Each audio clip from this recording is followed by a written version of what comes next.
Hi!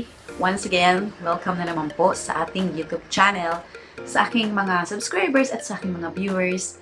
Maraming salamat sa pagpunta at pag-subscribe sa aking YouTube channel. Nagbablog ka rin ba katulad ko? I'm sure marami kang matutunan sa content ko. And of course, itong content ko para sa inyo at para din sa akin. Para kahit paano maging aware tayo sa mga bagay na dapat nating malaman dito sa mundo ng pagbablog. So tara guys, i-share ko sa inyo ang content ko ngayon, which is nakakatulong talaga sa atin as a content creator at sa inyo rin. So for today's content, nakaisip na naman tayo ng content which is makakatulong sa ating mga subscribers at sa ating mga viewers. Lalong-lalo na doon sa mga nagbablog or nagbabalak gumawa ng YouTube channel. Sinishare ko po yung aking experience dito para naman kahit papano hindi nyo may experience yung na-experience ko before na walang kaalam-alam patungkol sa pagbablog or paggawa ng mga content. Of course, yung mga policy sa pagbablog dito sa ating YouTube. So guys, i-share ko sa inyo yung mga importanteng at mahalaga na policy sa YouTube ngayong 2025. Mga nagbablog, mahalaga po talaga na malaman nyo ito para kahit papano, aware niyo po kayo at makaiwas kayo sa pwedeng mangyari sa iyong mga YouTube channel. So ito po yung aking mga na-research na bagong batas na ipinapatupad ng NPC, National Privacy Commission. So kailangan po talaga na sundin natin ito para kahit paano manatili ang ating mga YouTube channel. Kasi mahigpit po talaga sila ngayon guys. So kailangan sa mga content creator na katulad ko, wag lang kayong sumunod lang kayo sa mga batas na ipinapatupad nila or kung ano yung mga rules na which is nakakabuti din naman para sa atin at of course sa ibang tao. Ano ba yung mga rules or mga batas na pinapatupad nila para sa mga vlogger ngayon 2025? So narito yung mga batas na ipinapatupad ng National Privacy Commission sa lahat ng mga vloggers, sa Facebook man yan or sa YouTube.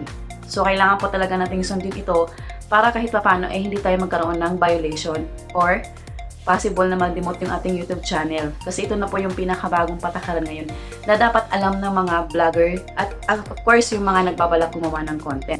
So ito yung NPC Circular Number 2025-01. So guidelines po ito para sa mga vloggers, mga content creators na gumagamit ng mga camera sa pagbablog. So ito yung pinakamahalaga guys. Lalo na dun sa mga nagta-travel vlog. Ito po yung pinakamahalagang na malaman nyo as a content creator kung kayo po ay nagbablog or mga nagdo-documentaries or nagta-travel vlog. So nakasaad po sa batas na ito ang pag-upload ng videos, paggamit ng mga cameras, or pag-upload ng mga videos sa ating mga content or dito sa mundo ng YouTube. So ito po yung pinakamahalaga talaga guys na malaman nyo. Lalo na dun sa mga baguhang vlogger at baguhang content creator. Kailangan mo magbigay ng privacy notice bago mo i-upload ang mga videos sa inyong YouTube channel. Especially po ito sa mga nagta-travel vlog. Kailangan nyong malaman ito guys para kahit paano hindi masayang yung effort niyo na mag-upload ng videos at mag-vlog. Ayan, so ito yung pinakamahalaga. Kailangan, kung halimbawa, kailangan po i-blur nyo ang mga videos na may kasamang individual.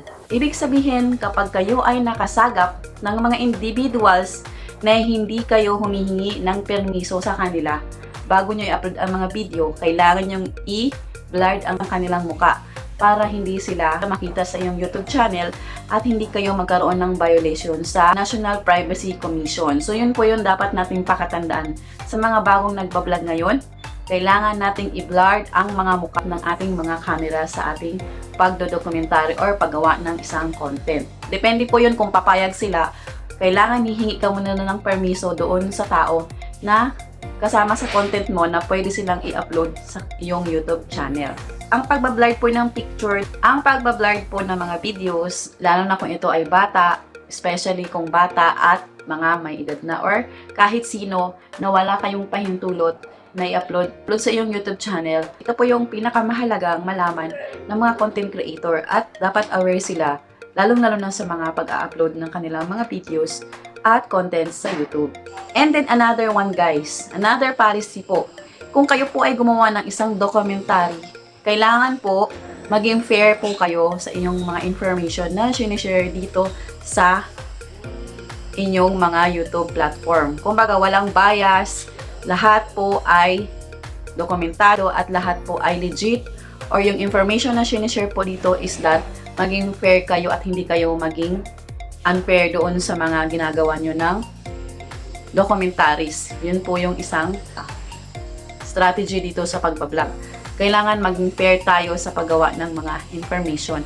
Specific information, walang bias, walang kinikilingan, or walang sinusuportahan. Maging totoo lang po tayo dito sa ating paggagawa ng content dito sa YouTube. And then another one guys, syempre ito naman po talaga is hindi maiiwasan, lalo-lalo na sa isang content creator na gustong kumita agad or umangat sa mundo ng pagbablog. So meron tayong tinatawag na reuse content. So paggawa ng mga reuse content guys is that kailangan po talaga kung meron kang gustong video ng reuse content sa iyong YouTube channel, kailangan mo talagang humingi ng permission doon sa pinaka-may-ari ng content. So ano ba yun? So kailangan humingi ka muna ng permiso, or halimbawa hanapin mo doon sa kanyang channel ang kanyang email, or depende sa iyo kung ano yung mga paraan na dapat mong gawin para makahingi ka ng permiso doon sa pinaka-may-ari ng content bago mo siya gawin or i-reuse content. Para naman po kahit paano hindi ka ma-report. So yun po dapat yung iwasan, yung ma-report ang iyong YouTube channel para hindi ka magkakaproblema at hindi magkaroon ng violation. Ito po yung pinaka talaga na ma-encounter natin as a content creator ngayong 2025 na bagong patakaran National Privacy Commission na pinakamahirap as a content creator. Pero kung tayo ay susunod sa batas na ipinapatupad ng NPC, I'm sure magstay pa rin ang iyong YouTube channel.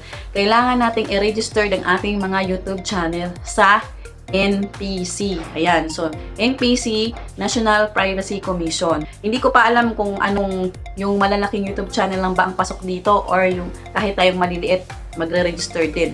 So siguro para maiwasan lang po ang paglabag ng mga vloggers at ng mga content creators sa mga guidelines nila. So kailangan ma-monitor po talaga ng NPC ang ating mga YouTube channel kung tayo po ba ay sumusunod sa kanilang patakaran or tayo ay hindi sumusunod sa kanilang patakaran. So, yun po yung mga paraan kung para maiwasan po siguro yung mga fake news dito sa social media. Kasi po guys, personally, based on my experience, talamak po talaga ang mga fake news at mga false information na social media platform na pwedeng makapinsala sa mga individual or syempre marami pong mga bata dito sa YouTube platform na nanonood sila or kahit saan social media platform. At para na rin maiwasan ang mga false information or mga fake news, siguro ito yung paraan ng NPC para unti-unting matuldukan ang ganong mga content. Isang YouTube channel na lumalabag at hindi nag-comply sa pinapatupad ng NPC guys ay pwedeng magmulta ng 50,000 pesos. So, ayun, take note nyo guys ha. Kapag hindi ka nag-comply or sumunod sa mga patakaran at batas na ipinapatupad ng NPC ay pwede kang magmulta ng 50,000 pesos. So, as a content creator, ito po yung na-research ko na isi-share ko sa mga content, sa mga vloggers, na katulad ko, lalo na sa maliit na vloggers, ito po ang pinakamahalaga ngayon, 2025, na malaman nyo kung ano yung mga batas na ipinapatupad para sa mga content creator na dapat nating sundin. Wala namang masama kung sundin natin ito, basta ang mahalaga mag-comply tayo at sumunod sa patakaran ng National Privacy Commission. Guys, kung kayo ay may YouTube channel, ito po ang mahalagang malaman nyo at kailangan nyo gawin ngayon 2025 as a content creator. Mga obligasyon as a content creator. Privacy, notice, tapos consent. Yan, so kailangan may consent katulad ng sinasabi ko sa vlog ko. And then, masking or pagbablur ng mga videos. So, kailangan, kung wala kang consent sa isang tao na nahagip sa iyong content, kailangan mong i-blur ang kanilang mga muka or ang kanilang pagkakakilanlan. Data handling. So, ano ba yung mga data handling, ano ba yun? Sa pagsunod ng principle, sundin dapat ang DPA or principle bago tayo mag-upload. Consent management, ayan, so siguro alam nyo na to kung may idea na kayo. Breach response. So, ito, registration sa NPC, ito po yung pinakamahalaga, and then, compliance check. So, halimbawa po, isa ka pong content creator na katulad ko na gustong mag-comply or mag-registered sa NPC, pwede nyo pong alamin ang kanilang mga website or kung ang kanilang mga platforms para matutunan nyo kung paano registered sa NPC. Paano magsimula? Mag-visit lang kayo sa NPC site nila or kung ano yung mga guidelines kung paano mag-registered. So, ito, sisimulan ko na to guys, kahit maliit lang ako na channel, para naman kahit paano illegal tayo at di tayo magkakaroon ng problema. Mas mahalaga po talaga na alam natin at may impormasyon tayo or kung ano yung mga awareness ngayon sa pagbablog. So, ano ba yung pwedeng maging problema natin kung tayo ay lalabag sa batas na ipinapatupad ng NPC as a content creator? Ayan, babasahin ko guys ha.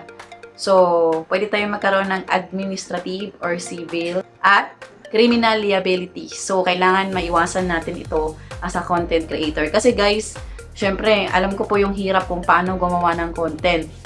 And then, syempre, parang fair na rin din po ito doon sa mga individual na nakuha na natin ng footage na hindi tayo humingi ng consent. Ito po yung maganda rin, para sa akin, maganda din po itong policy na ipinapatupad ng NPC. Para kahit naman po kahit papaano, maging fair po tayo.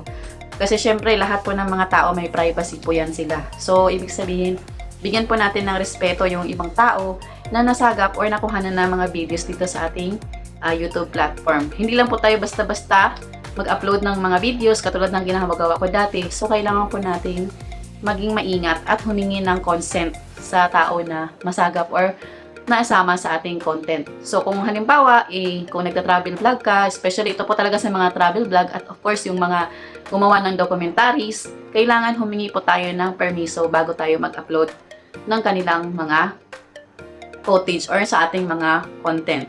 So, this is Sharna siya once again nagsasabi sa inyo na mabuti na ang may alam para kahit papano ay hindi tayo maging mangmang. Kung kaya ko, I'm sure kakayanin mo rin. So, please don't forget to subscribe and hit the notification bell guys para kayo updated sa aking panibagong videos na i-upload. Thank you so much. Magandang araw.